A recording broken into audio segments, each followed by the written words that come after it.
wise learn from history. The fool ignores it. Who said that? If you answered Richard Carrier, you are correct. Assalamu alaikum and hello to my non-Muslim viewers.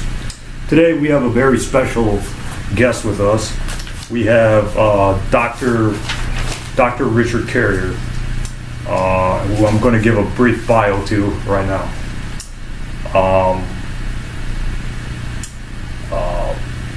Dr. Richard Carrier is a world-renowned atheist activist, as well as an ancient history scholar. He is an author, blogger, and his blog is www.richardcarrier.info. For those of you who would like to read his blog, he has some very impressive credentials.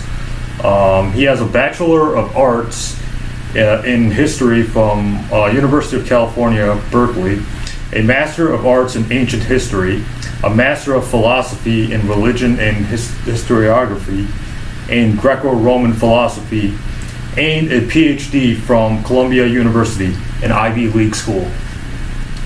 So Dr. Carrier is already more qualified to talk about Christianity than most Christian apologists I know personally.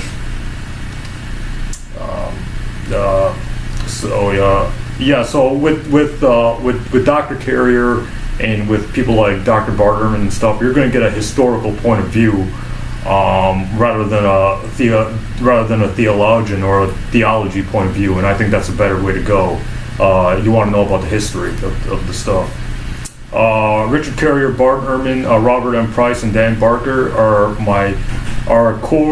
four of my favorite atheist speakers on Christianity. So these are the core four, I call them. I've learned more from these atheists than Christian apologists themselves, which I find funny. So Dr. Carrier has also debated several world-renowned Christian apologists, world-famous Christian apologists, such as Dr. William Lane Craig, Mike Licona, Justin Bass, Lenny Esposito, Jake O'Connell, I think online, and just to name a few. He has also written and contributed to several books, such as The Historicity of Jesus, Why We Might Have Reason to Doubt, Sense and Goodness Without God, and he has contributed to this book, The Christian Delusion, which was edited by John W. Loftus, and his chapter is chapter 11, Why the Resurrection is Unbelievable. The Christian Delusion's been out since 2010, and it's available at major bookstores like Barnes & Noble, Amazon.com, etc., etc. Dr. Carrier is also one of the qualified scholars who says Jesus didn't exist, the other being Dr. Robert M. Price, who has a PhD in New Testament studies. I forgot to mention, Dr. Carrier also wrote Not the Impossible Faith, Why Christianity Didn't Need a Miracle to Succeed. It's been out for a while. It's on Amazon and Kindle and all that other stuff. Another thing I want to say is some of my viewers are conservative, but this interview is uncensored, or it's viewer discretion is advised. One of my more conservative subscribers. This is not a debate, so I want my viewers to keep that in mind. This is not TMZ. This is not an E! True Hollywood story. Nothing personal is going to be brought up here, so I want my viewers to keep that in mind. So, Dr. Carrier, thank you so much for joining us. Thanks for having me. Yeah. Why don't you give a brief introduction to yourself, who you are, what you do, why you do what you do you work at a university, etc., etc.? Yeah, no, I'm an independent scholar. I teach online a class a month for the Secular Academy, but I enjoy being freelance. It gives me academic freedom, so I can study whatever I want and don't have to deal with any pressure from administrations or anything else. But what I've done in terms of my life career is develop skills in philosophy and ancient history, and then make them available to the atheist community primarily, but other communities besides that who are interested in the research that I do, and make it available. So I apply, my PhD to these things and develop books and articles that are well researched and have all the information people want and need to learn new things that they've never heard of before. And so that's how I see my role, essentially, as an educator within the movement. Okay. I forgot two things in the intro. I'm gonna do it right now. Briefly, tell us why you say Jesus didn't exist. I know you've written about this and stuff, and your whole book on the historicity of Jesus is on that. Mm-hmm. When almost all scholars of Christianity, whether conservative or liberal, believe Jesus existed. Why don't you just give us a brief? I'm the first one to actually distill the best arguments together and get them organized in a way meeting the standards of the community within academia, and get it published through peer review. So I have the book on the historicity of Jesus, published by Sheffield Phoenix, was actually accepted as by experts in the field as at least meeting their standards, and it's starting the argument. So my view is that I think this book now needs to be addressed by academics because I've met their standards. Now it's time for them to actually interact with it and either critique it and find fault with it, or find that it's wrong, or find that it's correct, or find that it's just as viable as any other hypothesis that's been advanced, as there's been a dozen different hypotheses of the historical Jesus that are being advanced within the field, and I think this is one that also deserves a place at the table. And the reason why is that I think there has been there's sort of an institutional inertia. Even the secular scholars in this field usually were trained by Christian scholars, and even then they pass on these assumptions. They're just told that these assumptions are true, and you never challenge these assumptions, and so they keep rolling in these ruts essentially. But when you actually step back and you're not forced to roll in those ruts, you start to see essentially the emperor has no clothes, in a sense, that you start to see that the evidence is actually not that good when you really start picking at every thread of it. The letters of Paul, for instance, look really strange if you think of this as a guy who's running around trying to get churches in line with a particular doctrine, and everybody knows that their own Lord and Savior, this celestial being, was walking the earth and actually talking to actual people that they know within their lifetime. Paul never talks about that. He never talks about people knowing Jesus personally before his death. He never talks about that being a source of knowledge or anything. You only know things through revelation and Scripture in Paul. And all of his discussion of Jesus is all very vague as to where it happened. Like where did Jesus perform this cosmic act that cured the world, healed the world, essentially, is the argument. Yes, certainly Paul believed that he assumed a body. He was given a human body to wear, a Jewish human body to wear, and so that it could die, so that the death could atone for the sins of Israel and so on. But you look at something like Hebrews 9, and you see that it looks like this is all a cosmic drama, something that might have gone on elsewhere, not on earth. So you can't really tell just from the letters of Paul and other epistles like Hebrews, and even 1 Peter is extremely devoid of any clear reference to Jesus actually doing any of this on earth. So when you look at that, you look at the Gospels and how incredibly fabricated they are, the literary artistry of them, this assumption that they come from oral sources, that this is recollected memory, just does not hold up when you actually analyze it. And then you see things like letters like 1 Clement also don't have any clear reference to there being a Jesus other than this revelatory being you get visions of or find their messages of in Scripture. And then the extra biblical evidence is all derivative. So you have, like, even if you believe the passages in Josephus and Tacitus, their information clearly is coming from Christians who are just citing the Gospels. There's no evidence that Josephus or Tacitus independently vetted this information, that they fact-checked it. There's no evidence that they fact-checked it. So you can't use that. So all it does is attest that Christians were saying the... Next question. Did the disciples exist? The 12 disciples of Jesus, exist. In your thoughts, how did the legends of their travels and their deaths get recorded? Yeah, no, I don't think. Well, we don't really know. Let's put it that way. So the only ones that we know for sure or have really good evidence for is because Paul says he met Cephas, which means this is Peter, James, and John. He doesn't call them disciples. The word disciple does not appear anywhere in Paul. He just knows them as apostles, and apostles is someone who's received a revelation of Jesus, who appointed them a messenger for the gospel. So at least we know those three names, and they do line up with the top three who are called disciples in the Gospels. The first time they're called disciples is in the Gospels. And the top three are the same three. It's Cephas, James, and John. So there does seem to be a lineup there, and those are probably historical people, or intended to be. I doubt the Gospels record any historically accurate information about them. They're making that up, I think. But they're at least using known people. Now, when you get beyond that, the Gospels don't even agree on what the other 9 people were. And we have no records of them. We can't identify any of the letters that we have as actually coming from them. We have no third-party records of them. The Book of Acts barely knows what happened to a lot of them, and even the Book of Acts is not necessarily reliable because it seems to be making stuff up as well. And when you get to the first legends of them, we're in the 2nd century. And we have like really ridiculous stories being told. John walks around, goes to an inn, commands bed bugs to obey his will, and these kinds of ridiculous stories. So, which show no evidence of any sources, right? Like Peter getting crucified upside down. Right, and that comes out in the Acts. That's the Acts of the Acts of Peter, which is actually a Gnostic text. It's not even a text that's from the Orthodox tradition, and that also has ridiculous stories like Nero watching this wizard fly through the air. Nero and all of Rome watching this wizard fly through the air. There's talking dogs. There's resurrection of a dead fish. Like it's this is not a believable story, and it doesn't show any evidence of any connection to any kind of sources or reality in that sense. So the legends just grow and become ridiculous over time. So we can't use them as history.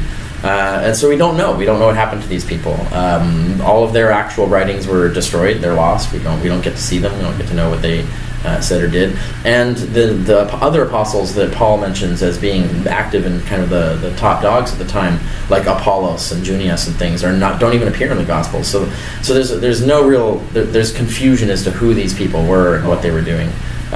So no, we don't know a whole lot about them. Okay, that brings me to my next question.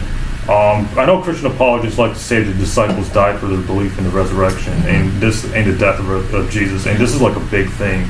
However, you have debunked that claim, you and Bart Ehrman. But can you briefly comment on the death of them?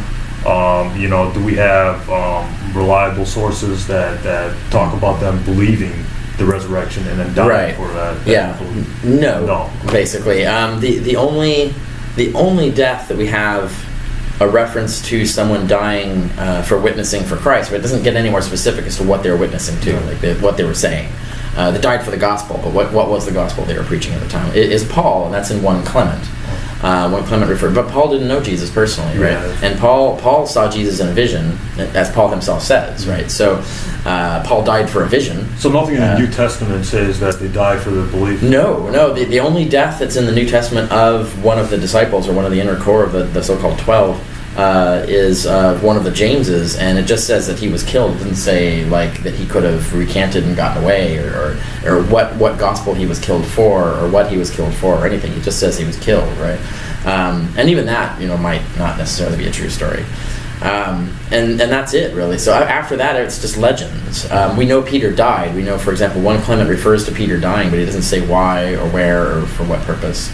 Or what gospel he died for, if he died for any gospel, he might have died of old age or whatever. So we just don't have decent data on what they died for, when they died, and that's it. So it's you really can't build much of a case out of that, right? Okay. Can you briefly talk about the Old Testament prophecies of the Messiah and why the authors of the New Testament would misquote the Old Testament, or even bother with the Old Testament? Why would the authors of the New Testament use the Old Testament to prove like messianic prophecies of Jesus? Why use the Old Testament? Right. Yeah. Well, they had to. In the ancient culture of the time, you had to, if you were going to sell a new movement, a revolution, something that's going to change the way things are, a new sectarian view of things, a new doctrine, you had to sell it as old. You had to basically say, actually, this is more ancient, and we're actually restoring the true religion. And so everybody agreed that the Old Testament were some of the most ancient oracles of God, right? So people revered and respected this as, this is old, so we respect this. So if they're going to sell their Christianity, they had to prove that it was already communicated by God in the Old Testament. That's how they would package it as saying, yeah, this is what proves that our religion is authentic. And so that's what they did. And we know Jews before Christianity were doing this. They were pouring through the scriptures, looking for hidden messages from God about their current times. And so they were taking passages and stitching together these sort of weird Frankenstein scriptures, essentially called peshers, built out of the scriptures that we have. and then getting these whole new narratives about that God was sort of secretly hiding in the Bible about what's going to happen, like how is the apocalypse going to play out, who's going to be the Messiah, and all of these things like this. Christianity looks exactly like one of these Jewish sects that's doing this. In fact, Christianity itself looks like it's working from a pesher, that just like these other pesher. We have some from the Dead Sea Scrolls and things like this. And so when you look at when Christians are quoting the scriptures, it looks like they're actually quoting a pesher that they built out of this. Now this would partly also explain why the verses get mixed up, or the verses look slightly different, or there's verses in there that we don't have in ours. I mean, for the first thing, the scriptures they were using were different than ours. They had different lines in them, they had alterations and stuff. There are a variety of different textual variants in circulation at the time. And they were using different scriptures. They had actual whole books. They were relying on the Book of Enoch and the Wisdom of Solomon and some other books that we don't even know what the hell they were. So they didn't have our canon is different from what the selection of scriptures that they were using at the time. And so they have texts of different So they're different using things. different forms. They're using different forms of the text we have. They're using different texts than we have, different books than we have, and then stitching these things together. So you'll have occasions like you'll see two different verses from two different places stitched together. That's evidence of them using a pesher, because that's exactly how a pesher is built. They take passages from different places and stitch them all together. And so if you're working from a pesher, it's easy to get confused where the line ends and begins from a different prophet. So I think that's what we're looking at when that happens, is that they've built this pesher just like the Dead Sea sect was building their own peshers, and that they were working from that essentially and building their scriptural proof to prove that their religion is actually ancient, had been communicated by God since time immemorial. Right? Oh, okay. All right. So, all right. Let's talk about the spiritual resurrection.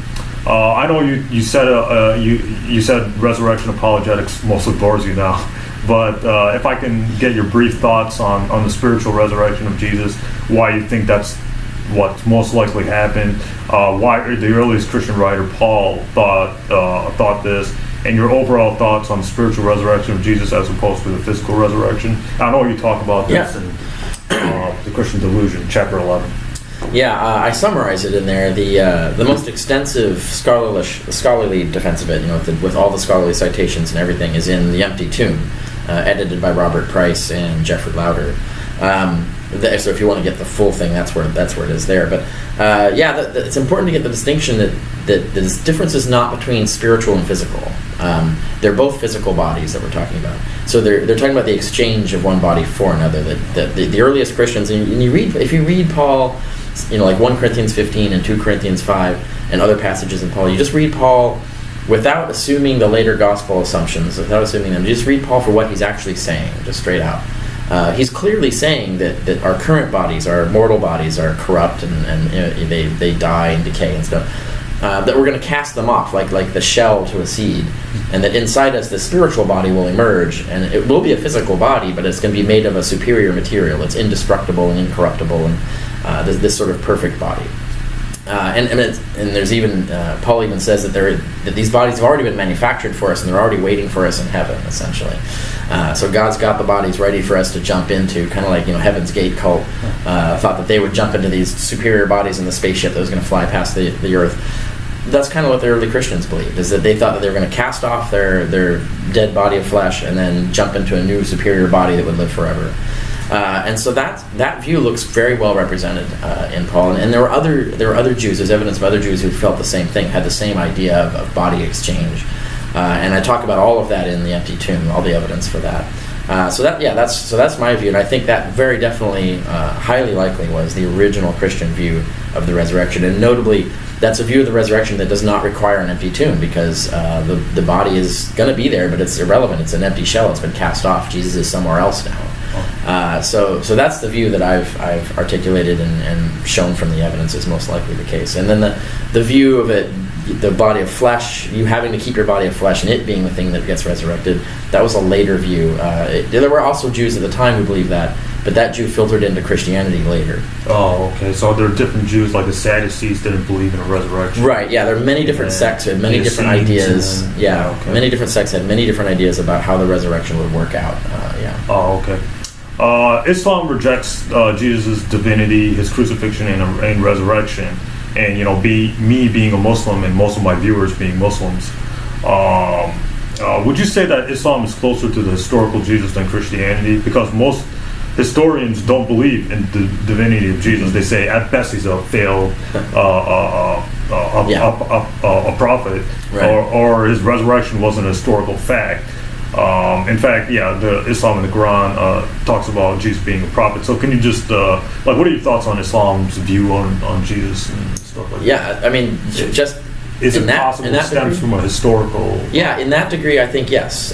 Islam is closer. I mean, that not everything they say about Jesus, I think, is correct historically, but in that regard, the fact that he wasn't really risen, but he wasn't really risen. And then what was the other? He wasn't divine. Like he wasn't divine. He wasn't the son of God. Right. He was just a human. Right. Right. Now we do know, like from the earliest Christians, they were preaching his resurrection.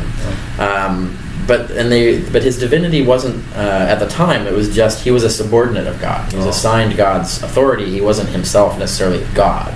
The idea that Jesus was coterminous with God, that they were the same thing, that was a late Christian development. Like the Gospel of John. Yeah, by the time we get to John, now we're talking about that. But that wasn't the case back when Paul was writing. So the Christians weren't originally teaching that.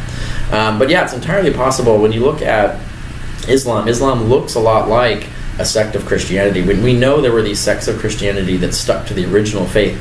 The original faith was kosher, right? So it was you had to become a Jew to become a Christian. And then Paul's the one who innovated on that. He's the first one who came along Gentiles. and says, he says, we can bring Gentiles in, they don't have to convert to Judaism. Before they did have to. Weren't they monotheists, believing in one God?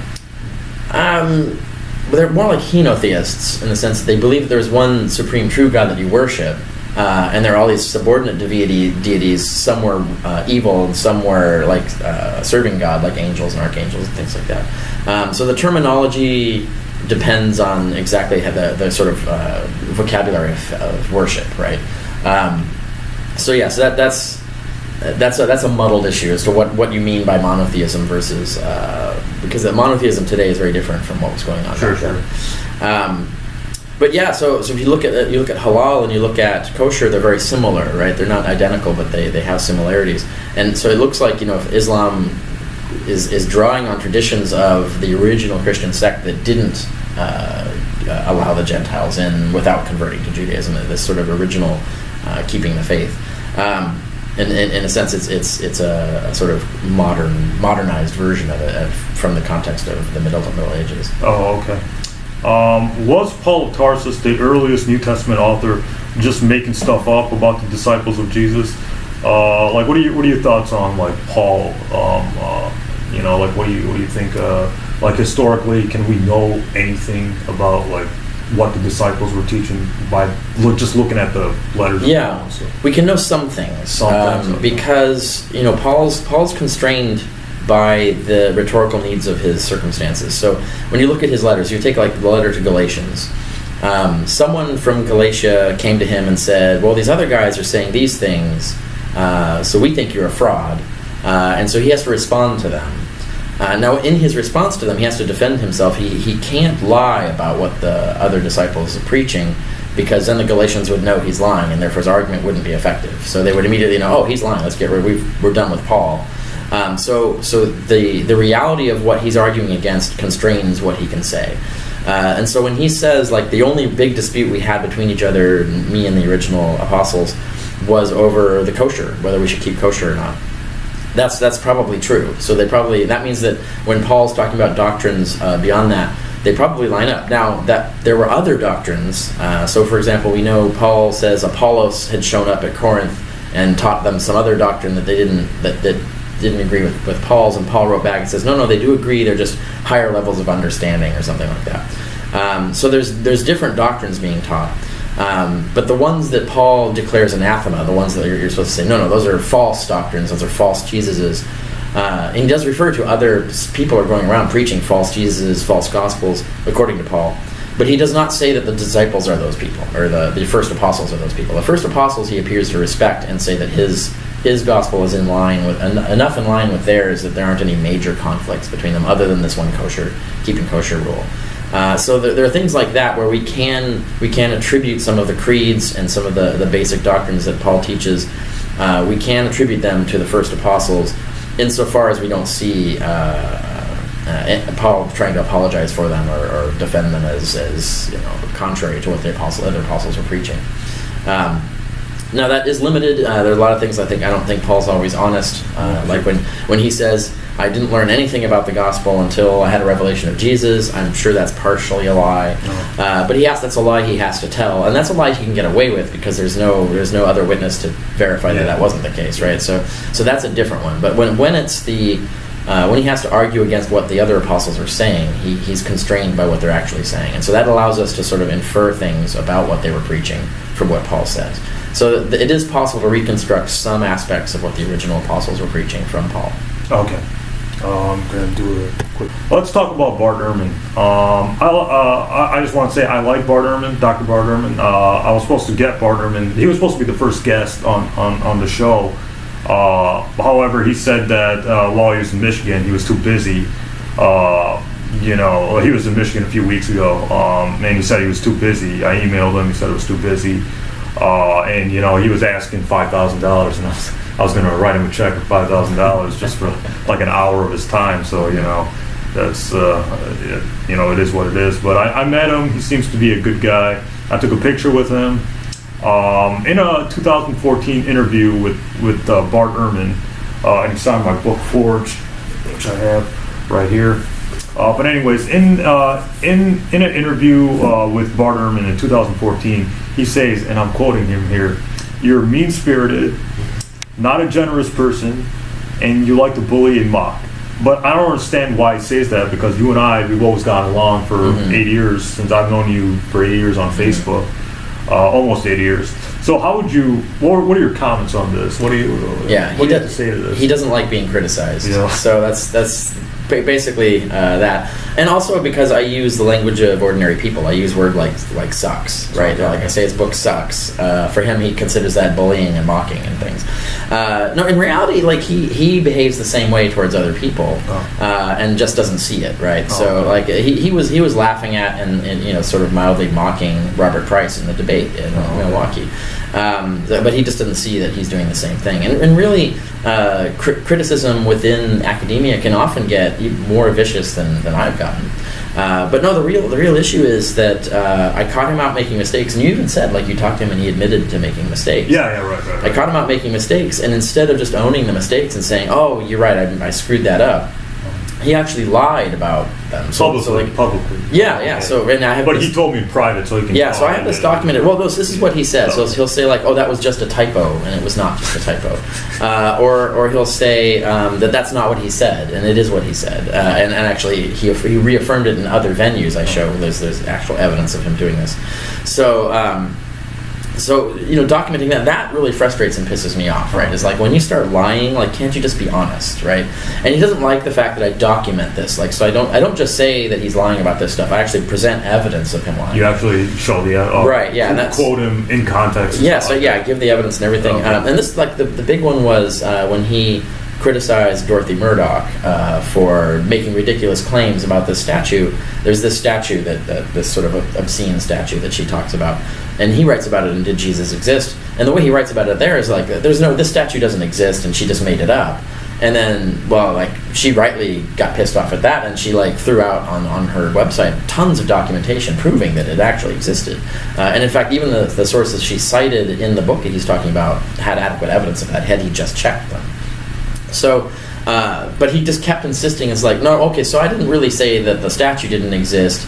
I said that whatever she was saying about the statue was false, but that's not what he said in the book. And then I found video where he's very definitely affirming that the statue doesn't exist. It wasn't until he was caught out and saying, actually, we've got tons of evidence the statue exists, then he changes his story as to what he was claiming, which doesn't line up with what he wrote in the book. It doesn't line up with what he said in other venues before that. That, to me, is just craven, essentially. Like just admit that you screwed up, that you didn't check the facts, you made a false claim about what she said, and apologize for that and fix it and move on. Don't maintain this lie about what happened. And there are lots of cases like that where he'll just lie about things, just make false statements, and then when you point out and you give the evidence that what he's saying is false, he accuses you of being mean and mocking. And so he's too arrogant to just admit that he's wrong. Seems like it. It seems like it. And not always. Like sometimes he will change his mind. Like, and this is one good example is the book How Jesus Became God, which he came out with. I haven't read that, by the way. Yeah, it's a pretty good book. Like I wrote an article on it. There are some flaws in it, but otherwise it's got a lot of very useful information, good citation of scholarship, and that's an example where he had been essentially mocking me for claiming that the first Christians believed Jesus was this eternal archangel and be worshipped as the equivalent of a god. He was mocking me for that view, but in How Jesus Became God, he tells the story where he actually started fact-checking that and realized that it was true and changed his mind, and then wrote this whole book saying that yes, actually the first Christians right out of the gate were worshiping Jesus as this eternal archangel and as a divine being. And so he did change. Of course, he's never apologized to me for mocking me for holding this view that now he holds himself. But he does on occasion when he finally can get out of the chair and go check facts and actually research and check something. The evidence can sway him, but it's just really, really difficult to get him to actually go and check the facts. He'll just keep reasserting things over and over and over again. It's just repetitive. He'll just repeat stuff over and over again. Oh yes, absolutely. He does that a lot. For example, without checking he things. talks about like Moody Bible Institute. Like every lecture, I noticed Moody Bible Institute. My students always get it wrong. Yeah. It's just like the same stuff over and over again. So he's kind of repetitive. You brought up Robert M. Price, the debate with Robert M. Price. I haven't seen it. And a lot of people were disappointed by it. I know you and I talked about that last night. Can you just briefly talk about the whole thing? Because I heard it was one-sided, and from your blog post, Ehrman was just throwing grenades, and Robert M. Price was just sitting there, just chilling, Price didn't. He wasn't debating. He wasn't debating. That Price seemed to have come like he thought this was just going to be a conversation. Yeah, exactly. And he didn't challenge or rebut anything Ehrman said. From the mere analysis of the tactics of debate, Ehrman did a pretty good job, right? Okay. I think he used a lot of fallacious reasoning. He made a lot of false statements, but it's Price's job to call that out, right? I wrote a review of it for people who are interested in that, seeing the analysis of the debate. I'll put it in the description below. Yeah, that's up on my blog. It's at richardcarrier.info, which has all of my things, all my books, all my articles, everything you can find through there. So that was the main disappointment. And actually, there were two things that disappointed people. One is that he didn't reply to anything, so really we could have had almost anyone up there would have done better, right? Yeah. And also, Ehrman, and as Ehrman should have done, Ehrman got Price to start defending ridiculous claims, like that all the letters of Paul are forgeries. That's an extremely fringe view that, as far as I know, there's no peer-reviewed case for it. Even if there is, it's certainly widely rejected. So things like that. And then arguing that, for example, the baptism of John the Baptist scene in the Gospels is based on Zoroastrianism, and this is wildly speculative stuff. And Price even Ehrman got Price to admit that it was all speculative. It was just speculation. And you can't win a debate with just these kinds of really off-the-wall speculations. Even if you think those things are true, in a clocked debate, you should not be defending those positions. You should find most common ground and just build on the things that you need to make the alternative case, right? So he should have, for the sake of argument, agreed with Ehrman on almost everything he could, and then just pointed out where they had to disagree, to explain why Price doesn't think Jesus existed. And I analyzed that. You can see examples in my of how you would actually do that properly. And not go off burning clock time defending these even more fringe views. I mean, you're against the consensus and saying Jesus didn't exist. That should not be built on a bunch of other. So that's a harder thing to. Yeah. If you're going to add more and more and more counter consensus positions on which to build your position on, you're becoming less and less and less credible. Your case is not going to be believable. Okay. Bart Ehrman speaks about you in his book "Did Jesus Exist?" which I have. Right here.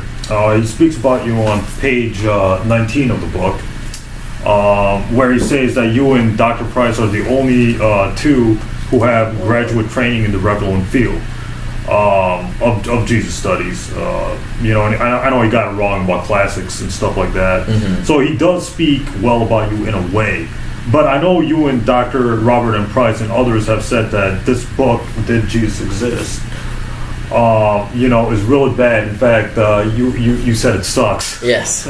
etc. So what do you have to say? I was to disappointed that too. book? I was genuinely disappointed. I was looking forward to that book being the best defense of historicity, based on his previous work. Right? I thought this would be like, oh yes, finally we're going to get the best defense of historicity possible. So now we can say you can look at my book, you can look at his book, and you can compare. If you're to do that now, like his book gets annihilated by my book. He built a straw man. So it's even Trent Horn, when I was debating in San Diego, said that he couldn't recommend Did Jesus Exist to people because it just wasn't a good book. Even Trent Horn, a Christian apologist, Catholic apologist, wants a better book written, and no one has done it yet. So we all want, even I want someone to write the best defense of historicity. That we need that so that we can have this pair of books that people can compare, right? So they can actually see the best case for historicity against the best case against, and then make their own judgment. But the funny thing is, this book actually made it to the New York Times bestseller. So this book is like pretty popular. I know. Yeah. But the funny thing is, like I'm beginning to think it's just like a cash cow. It's like he wants that paycheck, right? So I don't know. I can't speculate on it. Because it seems like it, because I think a lot of it is written. I was pretty disappointed with this book. Yeah, it looks like like he spun it out in a couple weeks. Yeah. Didn't fact check hardly anything. That's what got him into trouble on a lot of these things. That he did not do a careful research on this, and he just sort of just wrote down what he thought from the armchair, what had to be true, and then did it in a kind of like almost mocking way in a lot of places in that book, trying to make mythicism look ridiculous, but then not really at any point in the book articulating what the mythicist thesis was really. So it's not a great book. I think he wrote it, he says, when he was doing How Jesus Became God, and wanted to knock this out first. And I think it was written mostly just sort of in anger and frustration. It's kind of like a projection of his arrogance and assuming like it offends him that anyone would challenge the historicity of Jesus, which challenges most of his work, right? So he just spun this book out, and then did a really poor job of fact-checking it before getting it out, and then gets really angry and indignant when anyone criticizes the bad job he did, right? So that's what this is, and yet it's not characteristic of him. Like if you look at his other books, like Forged and Forgery and Counter-Forgery, I was about to bring that up. right? And Jesus Interrupted, and all these other books that he's written, even like Orthodox Corruption of Scripture. These are like really good books, and even they're not necessarily 100% correct, but they're good books. And I still recommend them. But this was hack material. This seemed like hack material, yeah. It really did, yeah. Who's like the worst religious fundamentalist, I guess you call it, you have to deal with, whether they be Christian, Muslim, etc., like whatever religion they are.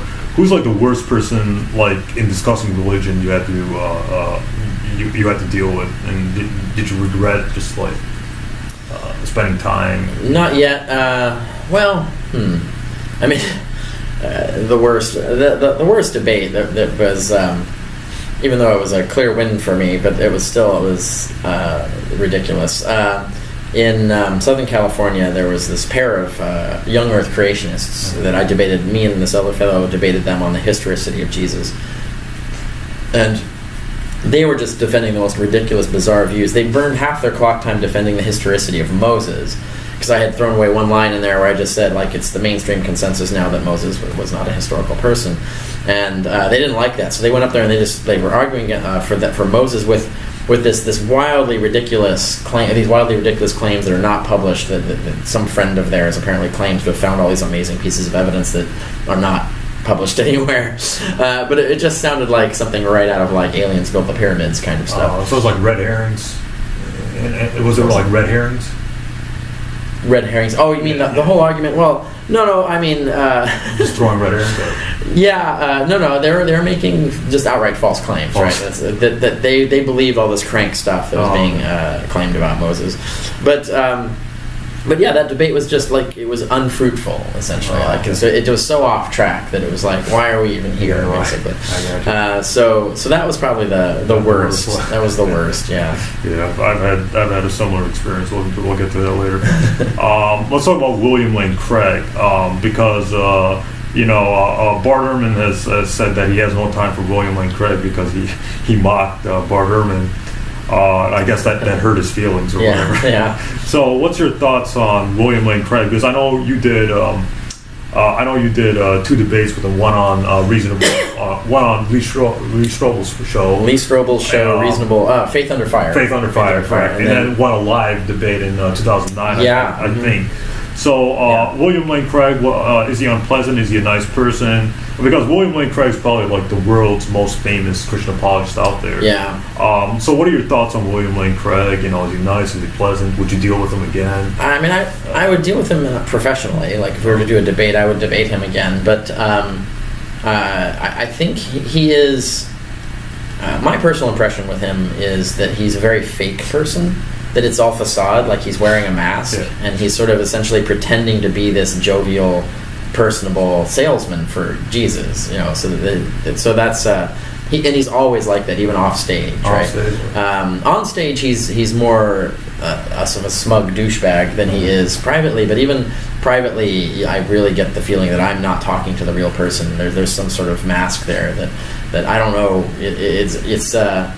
It's all performance, right? So I don't think I've ever really encountered the genuine William Lane Craig. Did you have any interaction with him after the debate or before the debate? I had to. They drove us to the airport after the debate the day after, and it was an hour and a half drive or something like that. And so I had an extensive encounter with him. The two things that most memorable to me from that are that we had this debate about what the point of debate was, and for me, the main goal of debate is not to win the debate, but to educate the audience. Yeah, right? Same with me. Yeah, so that's the main thing. Is like I want the audience to know a lot of stuff they didn't know before, and then get them thinking like I didn't know that was true, and then maybe go to inspire them to go and research this stuff. Their own. Because there's no way you can win an argument in under clock, right? Like the reality is this is something. It's just too big. Yeah, it takes weeks or years of thinking about this stuff and looking things up and stuff to actually get there. So for me, I'm not. I mean, of course I'm doing what I can to do the technical skills of debate to get. At least even, right? But to me, it doesn't matter as much whether we win the debate or not. It's more about did we educate the audience well? And he just couldn't get his mind around that. And so, why wouldn't you go to a debate to win? It's all about winning. In the car. In the van on the way to the airport.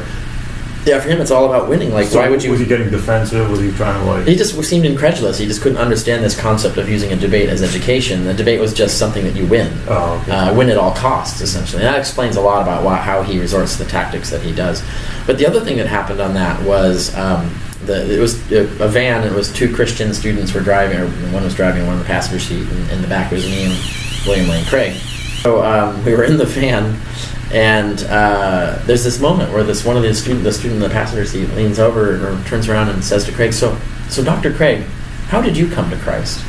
And then Dr. Craig breaks into this verbatim speech that he always gives for his story, his conversion story. And we're in full performance mode, right? And this to me was very creepy and weird. Like, raised the hairs on the back of my neck. I felt very alienated. And I'm like, this was all a setup essentially, because I know the Christian students there knew his story, so that was they just did that to set it up so that he would tell his story that somehow is going to inspire me to come to Jesus. And so there's basically this play going on around me to try and influence me, and that felt very, very strange. And then for him to just go verbatim to the exact same story that he always tells, and without even like saying like, oh, you've probably heard this before, but here's my thing or anything like that. Just goes into the performance, and that sort of reinforced my idea of like, oh, it's all just performance, it's all facade, right? And that was weird. That was a really weird experience. All right, so we just talked about William Lane Craig. Jews, Christians, and Muslims believe in the supernatural. Is there any part of you that believes in the supernatural? Is there any? No. Do you think that there's any evidence in of the supernatural in the world? No, I used to, but no, I'm a full-on naturalist now. I think this scientific evidence pretty much well establishes that. Every time there's been any claim of the supernatural, when you get to investigate it, it always dissolves. The evidence always disappears and dissolves, and it ends up being some sort of natural phenomenon or natural explanation. And the only time that you have like claims of the supernatural that aren't dissolved on investigation are claims that you can't investigate, right? So that to me is like too suspicious to support supernaturalism. So no, I definitely am a full-on naturalist in that regard. Okay. Why did Jesus become the figure that he became, especially in current day society? Why did he become so important and not other first century figures like Apollonius of Tyana, etc.? Yeah, well, historical accident, right? Basically, everybody rolled the dice, and then he's the one that rolled snake eyes. Everybody else didn't.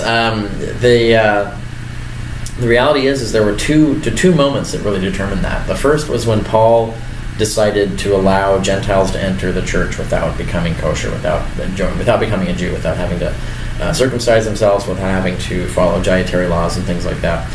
When Paul made that decision, that allowed the church to basically compete with other sects, other religions of the time. They could have a huge influx of Gentile interest. Had he not done that, the religion would have stayed small and probably would have died out. It would not have been a significant religion. But allowing it to basically become another, compete on the open market with other mystery cults. Now, it still stayed small, but it had many competitors, and that were even more famous and more successful than it. But it grew big enough to be, along with the others, just like any other religion would, just like Mormonism has today, for example. That once we get to Constantine, and now we're talking like 300 AD and 310, and Constantine has multiple advisors in his court, and the Christians were one of them, Lactantius, who became the tutors to his son. So he had Lactantius, but he also had advisors from other mystery cults and other religions as well. And in the 100 years before him, the empire had been splitting apart. It would break into two halves, and then there would be a civil war, and they'd try to fight to reunite it. And a lot of emperors tried using a religion, picking a religion to be the unifying force to reunify the things. And whenever the emperor would do that, then he would get assassinated or whatever, and his scheme would fall apart, and then there would be a new emperor, and they'd try something else. And when Constantine did the same thing, and then this time, as they're picking religions, he picked Christianity to be the unifying religion. And when he did that, he didn't get assassinated. He actually won and remained in power, and then his successors remained in power. And so that one finally took. And so had he not made that decision to make Christianity the religion of the empire, and looted pagan temples and gave the money to the Christian churches, and then gave privileges to Christians, and then as time went on, as his successors took over, you get all the way to Theodosius in 395 AD. He's actually outlawing not being a Christian. He's actually mandating that by law you have to be a Christian. So once that had happened, it was a foregone conclusion which religion would be the dominant religion for hundreds of years. And there was one moment where there was almost that got reversed, and that was when Julian came into power, and he tried to reverse that, but he got assassinated or killed, and then that was the end of that. And so had it not been for Paul opening it up, and it had not been for Constantine turning it into the religion of the empire, Christianity would not be a big force today, and consequently Jesus would not be a significant figure today. Oh, okay. Who's the worst Christian apologist you had to deal with? Like flat out, online or in person, like the worst. Well, David Wood, of course. And I don't deal with him anymore. But yeah, on my website. I know you talked about that. Yeah, on my website you can find my the deceptions of David Wood. The deceptions of David Wood, where way back then he lied about what was in my book, Sense and Goodness Without God, and so I document that, and it's just like they were just so craven. It was just so wanton, the lies. And then, he didn't own up to it or fix it. He just doubled down on his lies. And so dealing with that, that's when I realized he was just such a fundamentally dishonest person that there's just no point in even interacting with him. And so I haven't. I don't know if I have since then, but hardly at all.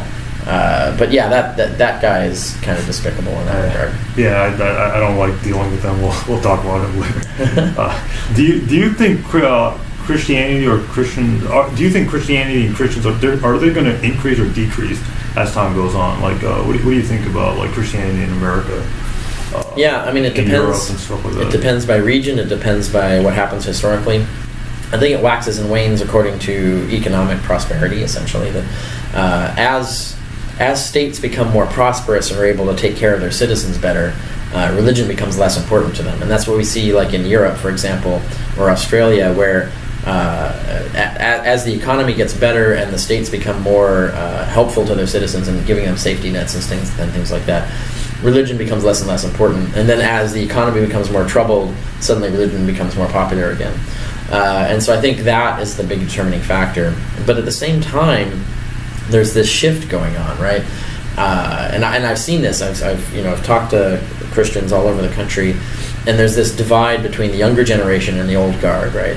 And the old guard, they're obsessed with political power, right? That's their goal, and they want laws to basically force their religion onto other people. So they want, their equivalent of Sharia law, let's put it that way, where they want abortion outlawed, they want gay marriage outlawed, they want all kinds of special privileges for Christians over other people of other religions. And the younger generation doesn't want any of that. It's like, why are you wasting your time on political power? That's the secular world. We want to actually make changes in the world. We want to feed the poor. We want to solve real problems. We want to reduce crime. We want to reduce abortion, not by outlawing it, but by convincing people, just persuading them that they should have less of it, or change things so they don't have to have abortions. So the younger generation has a much different perspective on how Christianity should proceed than the older generation does, and they're like oil and water right now. And so the churches are hemorrhaging youth because they're just leaving, because they're disappointed. Like, their churches are not meeting their needs and not supporting the value system that they want.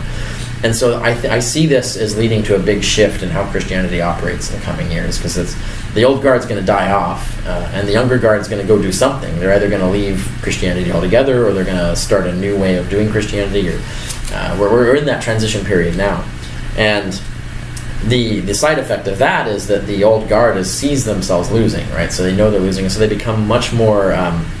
They lash out more, right? So they become much more adamant in trying to control power and trying to force their views on people. And you see things like recently that religious sect of the Bundy family, under armed guard or under arms, took over a federal building to try and protest. So they're becoming more violent. We have becoming more violent in that respect. They're becoming more desperate. And I think I see this as the same thing that Fareed Zakaria has said about terrorism in the Islamic world. It's the same thing that the Al-Qaedas and the ISISes and stuff, they're losing, really. Like, the greater Muslim population is rejecting them and their views. And so they're becoming more and more, they're shrinking, but they're also becoming more and more desperate. And so they try to make much more outrageous acts of violence to get attention, because the world is not going their way, and so they're trying to scare the world or terrorize the world into going their way, and so really the rise of terrorism is evidence of their decline, ironically, because as they get less influential, they become more violent, and so I think we have that to worry about with Christianity too. Here, as the old guard starts losing more and more, they're going to become more and more desperate in the measures they go to try and force their will on the rest of the people. Okay. What do you think is the main problem with fundamentalist Christianity and stuff like that? What do you think is the main issue that you have with fundamentalists and stuff like that? Well, that's trying to force their will on other people, right? I mean, if you're going to go be the Amish and just go do your own thing and not force your will on other people, that still has problems, because I think they still trap people in there and don't let them out. That's the other thing, is you need to respect religious freedom. If people don't want to follow your religion, if your kids don't want to follow your religion, you have to respect that. And you have to allow them the freedom of conscience. And even their own theology should support this. It's irrational to presume that by forcing someone to adhere to a religion, that is therefore going to be a sincere religious faith, right? You would think even God would not want a faith that was compelled. We would want a faith that is honestly and sincerely offered. So even their own theology doesn't make sense of their attempt to try and control people.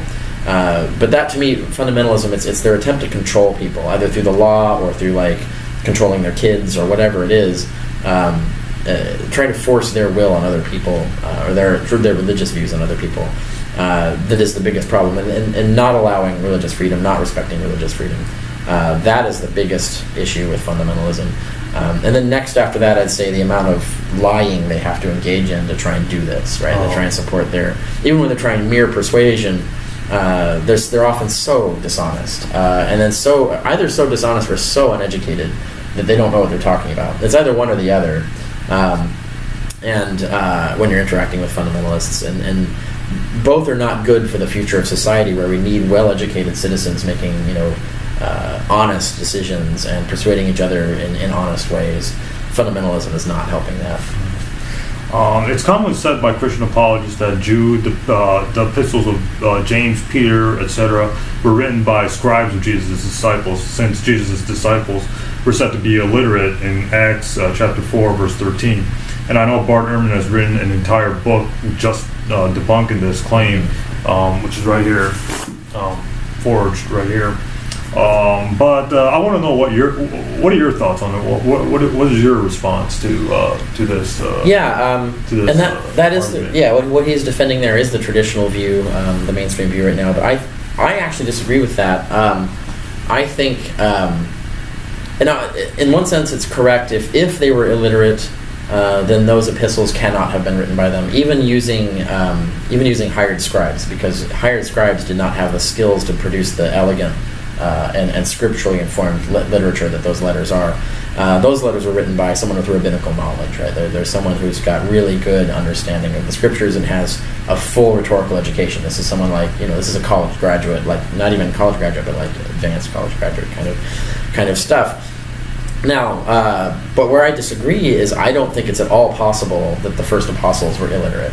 I think the book of Acts and the Gospels make that up. I think that's a fiction to make the apostles seem more glorious and amazing. Like, oh, they didn't even have an education, and yet here they are knowing the scriptures and all this stuff. They must be inspired by God. No, in reality, that's not how it works. There's no way. There's two reasons why that can't be the case. One is there's no way they could start a new sect without knowing the scriptures, and there's no way to know the scriptures without being educated and literate. And so the first apostles, they would never have succeeded in spreading their religion at all if they couldn't read the scriptures. And you look at the founders of religions throughout time; they're always more educated than they claim, right? They always they know what they're doing. And the other reason that supports that is when Paul interacts with them, and when he finally has this one conflict with them over the kosher rules, and he sort of talks shit about them, saying like this is why I don't need them, and we're going to part ways on this, or come to some sort of détente on this. When he does that, at no point then or any other dispute where he has, at no point does he say these guys can't even read the scriptures. I can read the scriptures. That would end the argument. It's like I have the education, I have access to God's word, and they do not. He never says that. When it comes to interpreting the scriptures or using the scriptures, he treats them as equals, which means Paul knew that they were at least as educated as he was, that they could read the scriptures, that they could do these things. So I think that the later idea that they were illiterate is a myth. It's a legend that grew later. Now, once we grant that and accept that they must have been trained rabbis of some form, then some of those letters are back in play. Now, I don't know if it's difficult to establish which James is writing the letters supposedly by James and the other letters and so on, but the letter 1 Peter, I think, could actually be a letter written by Peter, or a combination of letters written by Peter, for all we know. 2 Peter was written by someone else. We can tell the style is different and so on, and so 2 Peter is a forgery, someone pretending to be Peter. But 1 Peter could be an authentic letter, and I think it's interesting that 1 Peter, as an authentic letter, never refers to a Jesus walking around on earth. It only knows about the resurrection and crucifixion of Jesus through hidden messages in Scripture. It's just quoting Scripture as the evidence. So here we have Peter, who actually was essentially the first person of this religion to launch it, and even Aaron calls him Jesus' closest disciple. And yet somehow, if he wrote this letter, he doesn't even seem to have known Jesus personally. He only knows of the crucifixion and stuff through Scripture. So I think that's significant. So that's my take on things is different because of that. Okay. It's said by Christian apologists that the New Testament authors wouldn't make up the story of women going to the tomb. And I know you wrote about this in your book, Not the Impossible Faith, but can you just briefly give us your thoughts on this claim about women going to the tomb instead of men, and does that make the story more credible and stuff? Yeah, it doesn't, no. I mean, the premise is false. It's actually not true that women's testimony was not allowed in courts. Even Jewish courts allowed women's testimony. There was a split between the conservative Jews and the liberal Jews, and the liberal Jews held that women's testimony was exactly equal to a man's. Conservative Jews held that you needed 2 women you needed 2 women to refute 1 man. But if it had no counter testimony, had no man testifying contrary, you didn't even need that. So even conservative Jews allowed women's testimony in court, and then certainly the Greeks did and the Romans did. The evidence is quite clear. And then we have people like Jewish historians like Josephus citing women as his sources with full respect, as he's treating them as completely reliable sources. So this idea that women couldn't be sources is false. But also the Gospels don't say the women are their source, right? That's not why they're putting them there. At no point do they say, oh, these are the women who saw this and told me about it. No. Even when they want male witnesses, they just invent them. So you have like Luke has the men go to the tomb and re-verify everything. So they didn't even need women as witnesses. But they never claim these people are the witnesses of these things. The reason Mark puts women there is to illustrate the gospel, to actually reify the gospel, because the gospel, the whole basis of it was that the least shall be first, that we're going to overturn this class-based society.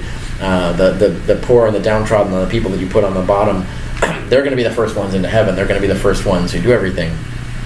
And so here you have the least, the women, who are the first to discover that Jesus has risen.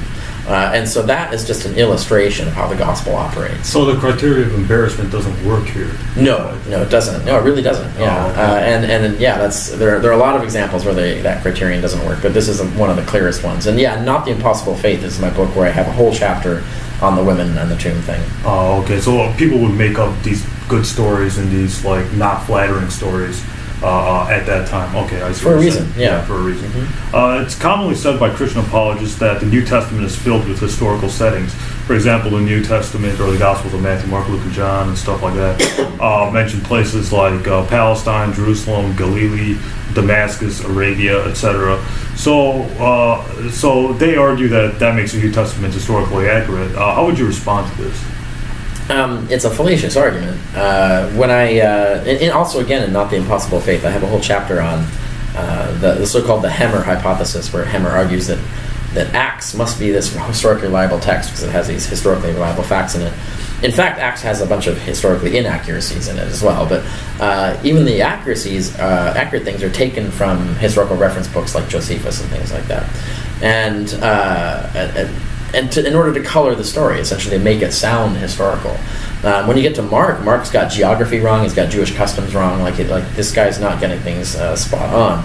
And then you have Matthew comes along and then fixes those things, and smooths them over and makes them more accurate.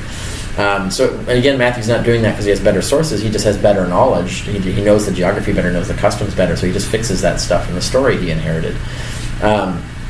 So no, it doesn't follow that way. And when I talked about the Hemmer hypothesis in Not the Impossible Faith, I went and found the academic literature, the peer-reviewed literature of these academic reviews of his book, and quote some of these academic reviewers who would point out, like, this is not a valid argument. And as one of them said, like I've read detective novels that had all the historical facts entirely accurate, but that doesn't make the story true. It's still fiction, right? So good historical fiction is always going to have like accurate historical details in it. And so you can't use that to support the rest of the story. It's these authors are actually dressing these things up this way to actually put them in realistic contexts. That doesn't mean that what they're writing is true. And we know that for a fact in the book of Acts, where we have one of their sources, we have Paul's letters, and we can see that Acts is completely revising history, that he's not telling the truth about what actually happened with Paul. Because we have Paul's letters, we know what actually contradicts happened. Yeah, so the flat-out contradiction, he just rewrites history. That just tells you that you can't trust this author, because this author doesn't care about what's true. He only cares about the version of the story that he wants to sell you, essentially. He wants to sell his audience. And so that's not a reliable history. That's the exact opposite. So would you recommend Richard Purville's book, Mystery of Acts? Yeah, very much. Yeah, it's a good read. It's a short read, and it really nails these issues. But I heard that, or you said that you don't agree with everything that Purville says. Yeah, probably not. Probably not. Okay. But you'd still recommend it. It's still absolutely. Yeah. What are the common arguments for Christian apologists make for the reliability of the New Testament, the resurrection, etc., and how do you beat it? Like, how do you refute it? Well, it's like, what's one that you heard? Like, the example is that the women at the tomb thing. That's a good example, and I mean, there are two things you do there. One is you fact check it. It's like, is what they're claiming even true? Like they say, they'll say women's testimony wasn't even allowed in court, and then you go and check, and you go, yes, it was. And it's like, no one would use women as witnesses, and you go and look at Josephus, and he goes, yes, he did. So yes, historians do that. So fact checking them is key, right? You always got to go and check if even what they're saying is even true. And then the other side of it is logical fallacies. Like, even if it's true, does your conclusion even logically follow from the premises? And that's just straightforward logic. You don't have to do history to do that. You can vet logic just internally. And yeah, when you go check those two things, they usually either or both, often both, turn out to not hold up, right? So it's a chore in the sense that fact checking is a chore, and then diagramming their arguments logic is a chore. But if you have the time, it's often pretty easy to debunk Christian apologetics. Oh, okay. Have you ever looked at like New Testament manuscripts, like Bart Ehrman? Like he spent like time with, Byzantine manuscripts and many schools and stuff. Have you ever looked at like a manuscript like P52 or anything like that? Like these fragment manuscripts. You ever look at or study those manuscripts? Oh yeah, absolutely. I had a year of papyrology under one of the world's leading papyrologists, Roger Bagnall, at Columbia University. I studied paleography under Leonardo Terran. Studied ancient Greek linguistics at Columbia, so I've worked with papyri. I've worked with all different types of manuscripts. Most of the when I've actually looked at manuscripts or microfilms of manuscripts or actual handling manuscripts, it's always been of things outside Christianity, dealing with Tacitus and Epiphanius and things like that. It's not really necessary to go actually handle Christian manuscripts because those are so widely available. There's really good photographs of them. There's really good critical articles about the manuscripts and their contents and stuff. So all that stuff's for a scholar, pretty well accessible. So you can work from that. So I usually work from the existing literature and existing photographs and things of these manuscripts. But yes, I've done that quite a lot. Oh, okay. Let's talk about Christian apologist David Wood. I know you call him a liar, and he isn't an honest person, and we talked about that earlier. A lot of my viewers actually don't like David Wood. They think he's gone to the extreme in his hate mongering against Islam and atheism and stuff like that. So what do you have to say about David Wood? Would you debate him? Would there be any? Do you have any suggestions to deal with people like David Wood? Because he's getting on the nerves of a lot of Muslims. Yeah. No, I wouldn't debate him because he's so fundamentally dishonest. The thing you have to do with these people is you have to discredit them. You have to actually accumulate the evidence that shows that these are not honest people, they're not reliable authorities, so that no one should trust them, no one should be listening to them anymore. And that's the effective way to do it. You want to discredit them and show, and with honest, true evidence that says these people, you shouldn't even be listening to this guy anymore. And that's, I think, once you do that. And then the only people who are going to listen to him are people who already agree with him, who are already hate mongers themselves, right? And then you've accomplished your goal, essentially. You've reduced his influence, because there'll be people who don't know that he's such a liar, who don't know how he's distorting reality. They don't know how he's ginning up hate.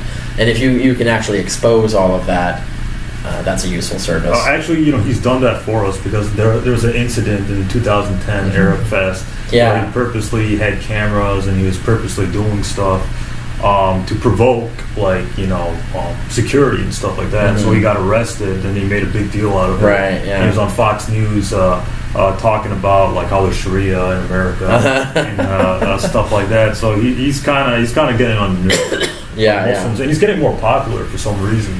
Yeah. So I don't like discussing him, but he's just his influence is getting bigger. So I was just wondering your thoughts on that. Yeah, I would suspect, insofar as his influence is getting bigger, is that he's appealing to rising Islamophobia in general. So I think it's he's not helping. No, he's just pandering to that audience, right? Essentially, and that audience is growing up without him. It's just that's obviously where he's getting his support. His support and his food, essentially. Well, not literal food, but the thing that's feeding him. Yeah, so psychologically there's something wrong with him. He had antisocial personality disorder. He tried to kill his own father with a hammer. His mom put him in a mental hospital. So there is something wrong with him. So I don't blame you for not having anything to do with him. I wouldn't want anything to do with him either. A lot of Christian apologists are just weird and strange. For example, David Wood and James White, they have some kind of weird debate fetish where they debate Muslim college kids and and people declare victory over they've won the class of civilizations. Yeah, exactly. Just one debate. And then they think that if they keep debating Christianity and Islam and they're winning in those debates, that automatically proves their religion over Islam and stuff like that. Yeah. And people like James White has bogus. He has a fake PhD and THD, and this has been a source of mockery of James White all over the internet. His bogus credentials. So have you ever dealt with someone where their credentials Have you ever been like elitist, where you don't want to debate somebody because they have no credentials, or No. have you ever done the Barterman approach? No. Well, that's the William Lane Craig is the one who claims that he won't debate someone who doesn't have a PhD. Although he does that. He's debated Eddie Tabash. He's debated people without PhDs before, but no, I don't have that limitation. I do. I sometimes feel bad if someone doesn't have it and doesn't perform well in a debate. I win those debates, but I feel bad for them. It's like you probably It's not fair. Yeah, it's not really it's not the best representation of the position they were defending, right? So I would rather have the best representation rather than the worst. But I don't organize debates myself. So if someone else organizes a debate, as long as my opponent, as far as I know, is going to be at least 90% honest and not defend reprehensible values or something, I'll probably do that debate. I'm not going to set some sort of like credential requirement. Oh, okay. Christian apologists might say that the morality of the Old Testament doesn't apply at all. That Christians are under a new covenant, and the Old Testament's an old covenant. But the thing is, the New Testament approves of the Old Testament. It says the Old Testament's all inspired and stuff like that. So what would you have to say about the moral teachings of the Bible? The good, the bad, the vile, etc.? Yeah, I mean, obviously there's tons of vile stuff in the Old Testament. Religious freedom is punishable by death, for example. All kinds of freedoms are punished by death in the Old Testament. The New Testament, it's... Because I know you said the New Testament disappointed you, and the Old Testament disgusted you. That's an accurate description. In your the New Testament doesn't have a defense of democracy. It doesn't have a defense of human rights. It doesn't have a defense of freedom of religion. All of the things on which the peace and progress and prosperity of the West is all built on, it's not in there. The actual moral codes that we actually rely on today. It has some things that can be portrayed as good, like the Golden Rule. But you actually have to follow it, right? Otherwise, it doesn't mean anything. And that's not unique to Christianity. You can find the Golden Rule. It's a basically principle of reciprocity that's been figured out by cultures all over the world, ancient China, everywhere you go. The cultures have some sort of version of the Golden Rule, this idea that you treat people the way you want to be treated, essentially. And that wisdom is not unique to Christianity. And it's not even unique to the New Testament. It's in the Old Testament already, so it's not even like something new that Jesus came up with. So there are some good things in there like that, but there are things that we don't need the New Testament to have to know them, right? There's not really anything in the New Testament that's good that isn't better defended outside the New Testament without requiring revelations from God or whatever. That you can just do it with reason and facts. And even people will talk about like the radical pacifism of the New Testament. For example, turn the other cheek, let people enslave you. If they grab your coat, let them have it. Don't never sue anyone, never fight back about anything. That radical pacifism, I think, is unlivable. You can't have a society that's based on that. But also, you can't have a society based on warmongering either. And the dominant Christianity in the U.S. is a warmongering Christianity. It's the exact opposite of radical pacifism that their own Jesus preaches them to follow. So they don't even follow their own teachings. But that radical pacifism at the time was based on this assumption that the world was going to end any moment, right? So the idea was if you fight back, you could sin. There could be some sin there that will get you kicked out of heaven. So it's better to just let people abuse you and enslave you and do whatever horrible thing they want to you, because that won't last very long. And very soon it's going to be eternity, and you're going to be in heaven for all eternity, and God's going to punish the wrongdoers and all of this stuff any moment now, right? So it makes sense to have this radical pacifism when you know it's all just going to be over very soon. But when you realize that now it's 2,000 years later, clearly it wasn't over very soon, that radical pacifism is not livable. It's not a sustainable way to maintain a community for thousands of years, or hundreds of years, or even dozens of years. So even the things that people praise about the positive values in the New Testament are not really actually good values. They're unlivable values. But at least it's better than warmongering. Like if you're going to choose between two bad value systems, radical pacifism is way better than warmongering. I would rather have Christians adhere to their text on that than be the warmongers that they've become. Those are my thoughts on that. Did you have any interaction with Barterman after the Robert M. Price debate? Did you talk to him or anything like that? Because I know he said he didn't want anything to do with you. Yeah, we shook hands and he was cordial, but he avoided me after that. boy. So yeah, He ran away. Why would the New Testament just come? Why produce the different books of the New Testament?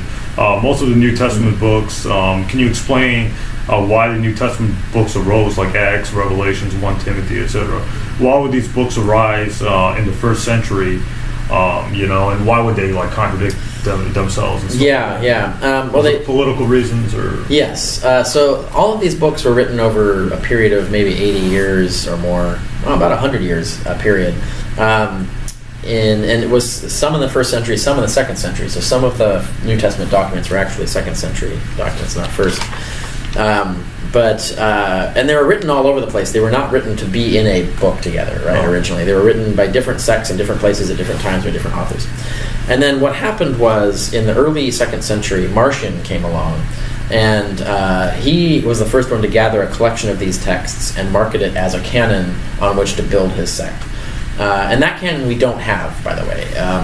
So he came up with this idea, and then this rival sect that didn't like him and didn't like his doctrines and wanted to compete and sort of outdo him, essentially take over the church and sort of push him out, saw that he'd done this, and so they said, "Oh, we need one of those. We need our own.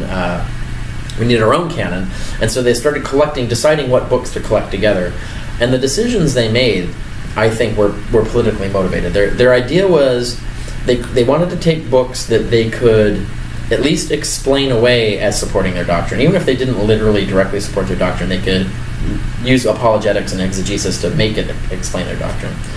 And then at the same time, they wanted to get the broadest reach as possible. So what you had at the time is you have, like, one church would have one gospel as its gospel, and another church would have maybe the same gospel as their gospel. And then another church, so like one church is Mark is their gospel, another church Matthew is their gospel, and another church Luke is their gospel. And what looks like happened is they picked 4 gospels that were as arguable as that they could use, that as much of a stretch as they could go, that would bring into their circuit the most churches, so that they would be able to have more churches in their support than the Marcion did.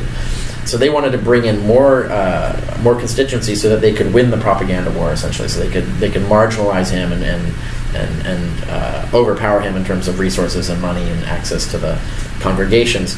And so I think they did that. They looked at these different communities and said, well, if we use Mark, Matthew, Luke, and John, we'll have all of these constituencies that will be on our side, and then we can smooth over the contradictions with hand waving and apologetics and things like that. And I think that's how that got chosen. I think that's how they put those books together. It's the exact same thing that Bart Ehrman points out in How Jesus Became God happened with the Nicene Creed. When you look at the Nicene Creed, it's completely contradictory and ridiculous. Like, why would they come up with that? But he has this one chapter in the end of that book where he points out that all the lines in there were designed to bring in constituencies and exclude others, so they would have the largest constituency against the people they wanted to push out and of power. And so it was all a political committee decision, right? And so you end up with this contradictory statement that really is just a shibboleth for deciding who's in and who's out. And so I think that's the reality of how we got the canon that we have today. Okay, let's talk about Tacitus. Bart Ehrman states that Tacitus isn't a forgery and it's authentic, but you argue against that, saying Tacitus' mention of Jesus isn't authentic, and it's an outright forgery. Can you talk briefly about Tacitus and its reliability of Jesus? Yeah, first of all, even if it's authentic, Tacitus almost certainly is getting that information from Pliny, who got it from Christians who are just quoting the Gospels. So we can't use Tacitus anyway. It's not independent. Yeah, even if it's not independent of the Gospel. So we can't use Tacitus. There's no evidence that Tacitus independently vetted or checked the facts of that. So it's not usable as evidence. However, and that's the position I took, right, for the longest time. And because I look at the passage and people were claiming the whole passage was the whole story was an interpolation, and I didn't believe that because it was so Tacitian in style. I didn't think that was that there was a forgery, that was a believable argument until when I did my research for on the historicity of Jesus. I did the full literature review and looked at and discovered, in fact, that there are in the peer-reviewed literature, there are actual bona fide scholars challenging the historicity of this. And just the line, not the whole thing, just the line about Christ being executed by Pontius Pilate, the one that makes Jesus that particular person.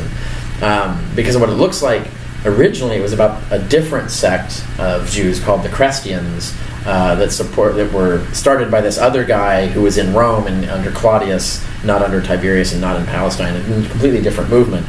And then someone inserted this line about Christ to make it about Christians, and that came later.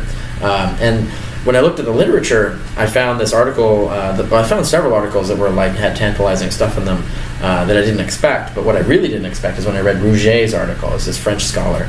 Rouget wrote this article where he really makes a really good case that is actually it looks like that line was added in the late 4th century. It did not exist before that. And so what I did is I took that material and then other material I found in other parts of the peer-reviewed literature and put it all together and then added some stuff and improved on it and published an article for Vigiliae Christianae, which is a peer-reviewed academic journal, arguing saying look, we've got this case that this is actually that one line is a forgery, that it was interpolated later, that Tacitus didn't write it, and there's not been any rebuttal to it. No one has responded to these things. So this argument remains unrebutted, and it looks really good. And so I published that in 2014. So that's in the peer-reviewed literature now, still again with no response. Oh, okay. But Barterman said that you're relying on outdated scholarship, like 1960 scholarship, and he's saying today the scholars say that it's authentic. So what do you have to say to that? He said it in his blog post. Yeah, I'll give you the right. link. Yeah, I mean it's both false. Rouget is not from the 60s, and neither is my article, which was published in 2014. So if he wants to deal with the latest peer-reviewed scholarship on this, my article in 2014 is in Vigiliae Christianae. He needs to respond to that. And certainly the peer reviewers for that did not think that I was relying on outdated scholarship that had been refuted. To the contrary, this is a challenge that's never been met. No scholars have responded to this. And so when he's citing, whoever he's citing, I don't know who he's going to name, let's say he finds some Tacitus scholars who say, no, it's authentic. Have those Tacitus scholars read the literature? If they've not even read the literature, they have an uninformed opinion. If they haven't seen the arguments, they can't make a call on this. So it's pointless to cite experts who don't know what they're talking about. They have to actually check the facts, actually check the arguments, and if they're going to reject the arguments, they have to have principled reasons for doing so. Ehrman operates like this a lot, where it's just a question of the prestige of the opinion of the person stating it. It doesn't matter that they haven't checked the facts. It doesn't matter that they haven't even looked at the literature. So as long as they have that Oxford PhD, then he'll pay attention. Yeah. So he's a Tacitus expert, therefore he can't be wrong. Therefore, I don't even need them to check the facts. I don't need them to respond to the literature. I don't need them to read the peer-reviewed literature. This is a really broken epistemology. You can't run history the way Ehrman is running history. Oh, okay. The only experts you can cite on this are experts who've actually read the literature on this and actually have a principled response to it. And then I suspect that if you did, actual Tacitus experts, I bet a lot of them would say, well, it might be 50-50, right? So in other words, they're not going to support his case once they've actually read the latest peer-reviewed literature on this question. Okay. Would you ever look into Islam, the Quran, etc.? I know you said in a blog post that Islamic history bores you, and you need a PhD to talk about that stuff. And if you would get a second PhD, it would be in philosophy or something like that. Yeah. Is there any kind of interest in researching early Islam, like the way you did it with early Christianity? No, because I don't have the passion for it. You don't have passion. And to do it competently, you need the languages, you need the culture, you need to do medieval Arabic studies, right? So there's a lot of these people, critics of Islam, the David Woods and the Robert Spencers and James. Yeah, they don't have any. They don't know Arabic. They don't have any qualifications. Right. Yeah. Exactly. They're just like. No, you have to if you're gonna plagiarizing off each other. Yeah, if you're gonna do this, you either have to be that, or you have to be honestly relying on experts who have these things. And to get a PhD, to go all the way to a PhD, you have to be passionate about your subject. Otherwise, you're going to burn out before you get there. And I'm just not passionate about that subject. Now, I want to read. Well, you need funding and time to do it too. But I'm interested to read experts who have PhDs in medieval Arabic studies to see what their findings are on these things and what their opinions are on these things. So that I'd like to see more of that happen. But there's recently someone else has to do it. A very early Quranic manuscript. And we were talking about this last night. A manuscript was found. So I was just thinking maybe you might have some kind of interest in it or something. Would you recommend the Bible on Earth for refuting the argument from archaeological diggings from the Old Testament? When Christian apologists say the Old Testament has archaeological arguments to prove its historicity. Yeah.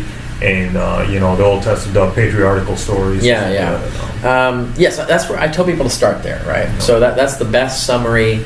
The Bible on Earth is the best summary of mainstream consensus right now in Old Testament studies. Ehrman's book, Jesus Interrupted, is the best survey of where the mainstream consensus is on New Testament studies. So those two books, Jesus Interrupted and Bible on Earth, are the best place to start. You should start there if you're a layperson. Start there, but of course you may want to explore further. So they're not the final word on things. So they have sources they cite, and there's more to look into. So there's more to go on, to go deeper than both those things. But yes, it's definitely the first place to start. Okay. Is it possible that my theory is that there was a historical Jesus, and there was a historical 12 disciples of Jesus' family, etc. And even if I wasn't a Muslim, I would still hold on to this view, and that these followers of Jesus died like almost immediately. And the New Testament was written by second generation of believers and not eyewitnesses like Paul of Tarsus, etc., who never met Jesus. And none of the New Testament books are, based on eyewitness accounts. It's like later on, this gospel was Mark, this gospel was Matthew in the 2nd century. They put those names in there. Do you think that it's possible? Because I believe that there was a historical Jesus. So what are your thoughts on the New Testament not being eyewitness testimonies? I think that's entirely possible. And certainly, even if you grant that there were 12 disciples, there was Jesus, and he picked the 12 disciples and all that, I think you're absolutely right. The evidence suggests that they were all dead by the year 70. We have no evidence of any of them surviving past the Jewish war. And then the Gospels get written, right, when they're gone out of history. The Gospels look fully fabricatory. They even if there were true stories to tell, the Gospels aren't telling them. They're making up their own stories anew. I think your perspective on it is entirely defensible and fits the evidence as much as any other theory of the historicity of Jesus does. Okay. Is there a dangerous way to look at the world through the Bible that may harm societies like racism, anti-Islamic mindsets, etc., etc.? Is there a dangerous way to look at the Bible or use the Bible in modern day society? Well, I think the biggest problem, first of all, if you're going to treat it as if it's infallible, that's a problem. Although that creates all kinds of problems. Now you have to interpret it because you can't follow all of it. Christians don't want to give up shellfish and pork, for example. I think people get out of it what they're bringing to it. So, for example, if you're using the Bible to argue for the execution of homosexuals, you already want to execute homosexuals. You're just using the Bible as justification. I don't think the Bible gave people that idea. I think they already were homophobic, and the Bible just gives them the justification for it. And when they spread homophobia, they use the Bible as justification for their homophobia. But the reason people ultimately maintain homophobia is not because the Bible said so, because they easily gave up. Like when you look at Leviticus, for example, they'll easily look at the don't wear clothes, don't wear don't wear clothing for different genders and things like that. Don't wear, and yet we have priests who wear dresses, and then we have because they're it's essentially a dress, and they have don't eat pork and don't eat shellfish. Christians easily give that up and say oh no, but they don't give up the kill gays part, right? So they're selectively choosing what to follow. So they've already got the idea coming at the Bible of what they want to choose to ignore and what they want to use to justify themselves. So I don't think holy books cause people to do the bad things that they do. I think they use them as rationalizations and justifications for the things they do. So the problem's not with Islam or Christianity. The problem's with the Bible and or I'm sorry, No, the other way around. The problem's not Yeah. with Christianity and Islam. The problem's with Christians and Muslims. Right. Yeah. That's no, what I would say. Right. It's the phenomenon of how you're using this tool of religion, and I mean, I think for religion to be good, it should be a force that causes people to not do these things. Religion should cause people to treat each other as good neighbors. It should cause them to support religious freedom. It shouldn't cause them to go against these basic human values and human rights and things.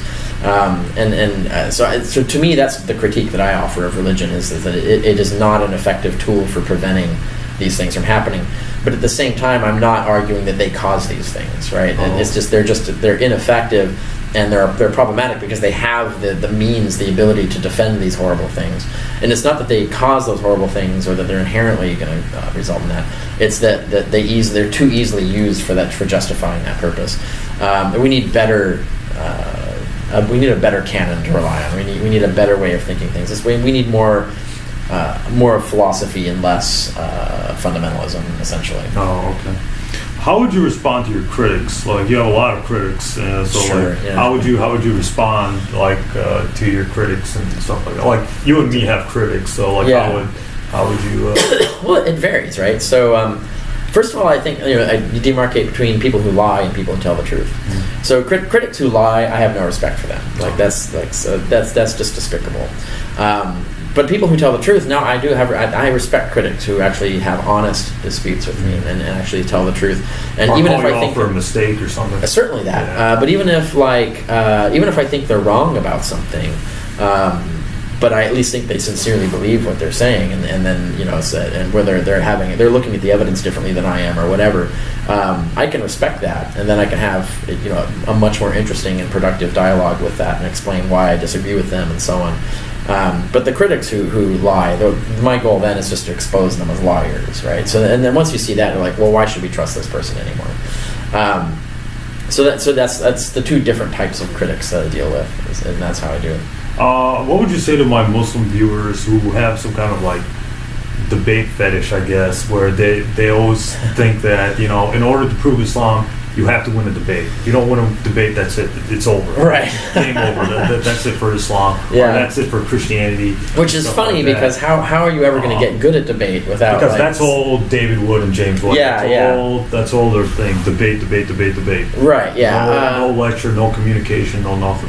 I mean, first of all, no reflection. Yeah, like debates. If that's the first thing, if they're not looking at a debate as an education opportunity, like really you're there to educate the audience, to teach them things that they haven't heard before. The winning aspect of it is something you just acquire the skill at over time, right? So you have to like do poorly at debates before you get well at them, right? So you really can't have this impossible standard where you have to win every debate you ever debate right out of the gate. Like that's a silly standard to put on someone. But also you can't win these arguments. You can't prove a religion in a clock debate. It's just ridiculous to think that you can do it. So you should see it as, are you a good educator? Are you educating the audience well?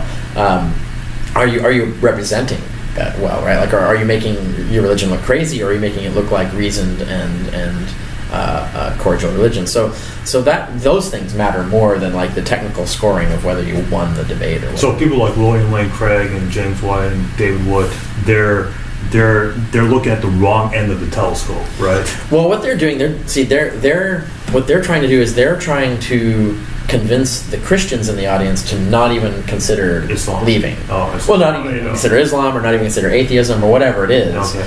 No, exactly. They want them to think that this is evil and bad and ridiculous, and so that's why they resort to the lies and the tactics that they do.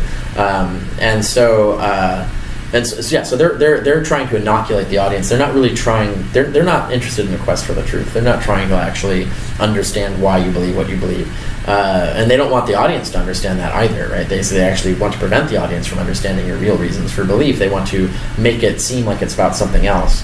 And so for them, it's all just a rhetorical effort to try and control and manipulate the audience, and it's not really a genuine quest for what's true.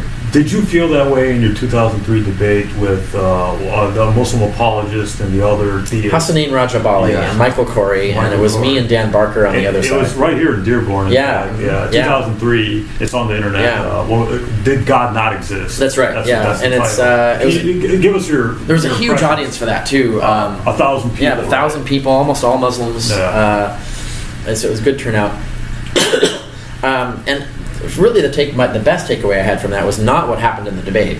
Although the debate, when Hassanin Rajabali got up there, he became a fire and brimstone preacher and is like saying, you know, he's getting angry. Angry. And you wrote about like you didn't like. That switch from what he was like off stage to when he went up and did the same thing where he's trying to convince the audience that atheism will drive you insane and it's stupid and ridiculous and yada yada, rather than trying to do a genuine educate, or even educate on. That's true, right? And I mean he's falsely educating. He was making false claims about things, but do you think he was being protective of the Muslims there? Yes, because he doesn't want the Muslims becoming godless. Right, he doesn't want them. Or atheists. Right, and he thinks he has to use these tactics to do it rather than make just an honest and kind case for the. Who was the other person? Michael Corey, and I don't know. He was crazy.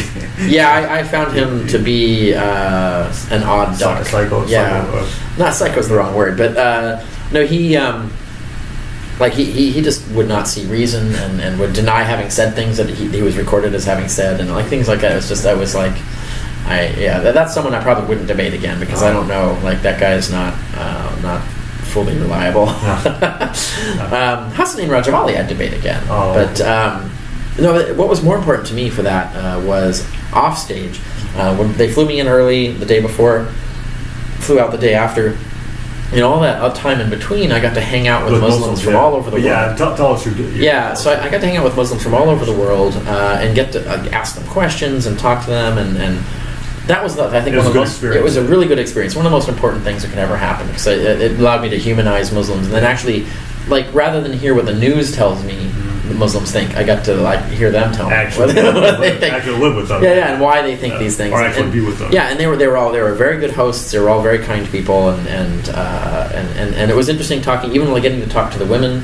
So I learned a lot, and that was a really great experience and a really important experience. I think more people should have that kind of experience. Oh, okay. So there was no mistreatment or anything? Not at all. No. Yeah. Okay. So are Christians delusional? Literally, in the sense that they believe something that's false and that is demonstrably false. So I have a talk online called "Are Christians Delusional?" That's worth looking at. Now, I think this is delusional in the sense that everybody's delusional about something. Delusions are very common. They're a common result of cognitive biases in the human brain. So it doesn't mark you out as psychotic or anything, or it's just you can get trapped in these delusional views. And there are secular views you can get delusionally trapped in too. It's not just religion. But yes, I mean, certainly if you look at the easiest case is the young Earth creationists. There are only two ways you can be a young Earth creationist. You can be really delusional, or you can be really ignorant and not know all the evidence proving your case is false, essentially. And this is what you see. You'll see young Earth creationists who actually find out the facts and actually research them, and then they stop being young Earth creationists. And then the young Earth creationists who get exposed to all that same information and just reject it all and stay in their belief, that's you're looking at delusion there. And and you see all the same ways that delusional people defend their delusions, all the tactics they use, very, very similar from any other kind of garden variety delusion, and the same for young Earth creationism or anything else like that. Okay. Last question. Any kind of last words or some kind of advice for my viewers, anybody who's interested in the origins of Christianity, not just Christianity, but religion in general? What would your tips be for finding religious truth, or finding, or using the best historical method? Read researching religions. Read stuff, research stuff. Follow your passion. Follow your curiosity. Final thoughts? Follow your curiosity. Follow your passion. If you're not sure you understand something, but you're curious about it, look into it. See what you can find out about it. Look for the most reliable authorities, actual experts in peer-reviewed literature and things when you can. But what I just recommend to people generally is richardcarrier.info is my website. From there you can find, I have a bookstore that has... I'll put that in the description below. I have, all my books I've really thoroughly researched and put all the research in there so you can see it. I have a lot of articles on different things that are available there. I have a bookstore there also that have introductory readings, like reading lists, recommended reading lists for Origins of Christianity, for naturalist philosophy, or just philosophy in general. So people are interested in all of that. So I've already created these sort of recommendation things for people. I think that's the place to start. People have criticized me for citing you in my debates. Right. Mm-hmm. So, so how would you respond? What do they say? That's the. Well, I don't know if you noticed this or not, but I was the first Muslim to debate a Christian woman, mm-hmm. like ever. It was in a church, and it was a good experience. Yeah. I like the woman. She seems sincere and stuff like mm-hmm. that. She was like Michael Licona to you. Michael Licona was sincere and stuff. But then I was using Richard Carrier. I was using you for the spiritual resurrection because mm-hmm. we were debating was Jesus resurrected. So my whole thesis was your thesis. That no, there was no physical resurrection. It was just visions or spiritual. Oh, and then she was saying, well, if you apply your standards to the Quran, then it wouldn't work. But then I was like, well, because you're not an expert on Islam. She doesn't. Well, she doesn't know that that's true. And other people like James White has also criticized me for using your work when he's that's funny. Of being inconsistent because he said that if I use your same methodology on the Quran and Islam, that's it. I would just respond to them by saying like, oh, well then you agree with Richard Carrier's methodology, so you must agree with his conclusions, right?